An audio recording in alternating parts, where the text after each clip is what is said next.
Siachen glacier world లోనేది highest battle field అనగానే only military out పోస్ట్లే కాదు, యాక్టివ్ గా కాంబాట్ చేయడానికి ఇండియన్ సోల్జర్స్ అక్కడ ఉంటారు. అసలు అంత హైట్ లో అంత ఎక్స్ట్రీమ్ వెదర్ కండిషన్స్ లో ఇండియన్ సోల్జర్స్ అక్కడ ఎందుకు డిప్లాయ్ అయ్యారు?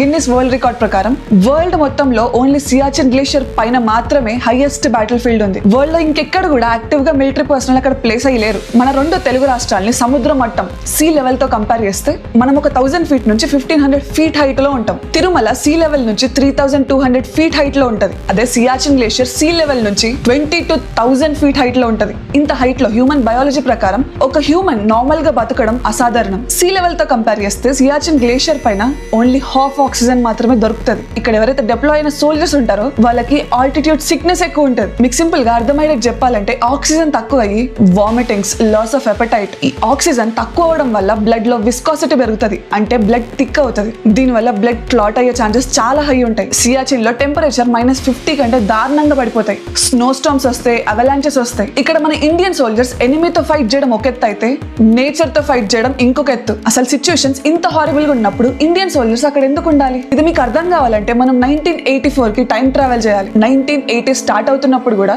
అంత హైట్ లో సియాచిన్ లో గానీ మంచు ప్రదేశాల్లో గానీ ఇండియాకి పాకిస్తాన్ కి బార్డర్ అనేది డిమార్కేట్ చేయలేదు. ఇది వెదర్ కండిషన్స్ వల్ల చేయలేకపోయారు. దీన్ని పాకిస్తాన్ అడ్వాంటేజ్ గా తీసుకుంది. ఫారెన్ మౌంటైనియర్స్ ని ఎలో చేస్తూ వచ్చింది. 1984 వచ్చే టైంకి యాక్టివ్ గా మిలిటరీ పర్సన్ ని ఎక్కువగా డిప్లాయ్ చేయడం స్టార్ట్ చేసింది. Pakistan high amount of soldiers ని అక్కడ డిప్లాయ్ చేయాలనుకుంటుంది అని ఇండియన్ డిఫెన్స్ కి ఇంటెల్ వచ్చింది. ఇంకా ఇండియా వెయిట్ చేయకూడదు అని డెసిషన్ తీసుకుంది. 1984 ఏప్రిల్ లో ఆపరేషన్ మేఘ్దూత్ ని స్టార్ట్ చేసింది. Indian army and Indian air force ఇద్దరు కలిసి ట్రూప్స్ ని ఎయిర్ లిఫ్ట్ చేశారు. ఇలా వెళ్ళిన ట్రూప్స్ స్ట్రాటజిక్ పీక్స్ ని అండ్ అలాగే పాసెస్ ని సెక్యూర్ చేశారు. అంత హైట్ లో ఇండియన్ సోల్జర్స్ ఎందుకు ఉండాల్సి వచ్చింది? దీనికి రీజన్ ఒక్కటే, మౌంటైన్స్ లో height it self is a power. ఈ హైట్ మన ఇండియాకి పవర్ ని ఇస్తుంది, అలాగే లెవరేజ్ ని కూడా ఇస్తుంది. హైట్ లో ఉండడం వల్ల కిందున్న ఎనిమీ ట్రూప్స్ ని అబ్జర్వ్ చేయగలిగే స్టేటస్ మనకు ఉంటది. 1984 నుంచి సియాచిన్ గ్లేషియర్ పైన బార్డర్స్ లేకపోయినా ఇండియన్ సోల్జర్స్ బార్డర్ అయి భారతదేశాన్ని డిఫెండ్ చేసుకుంటూ వస్తున్నారు. సియాచిన్ అంటే జస్ట్ స్నో కాదు, అదొక బ్యాటిల్ ఫీల్డ్.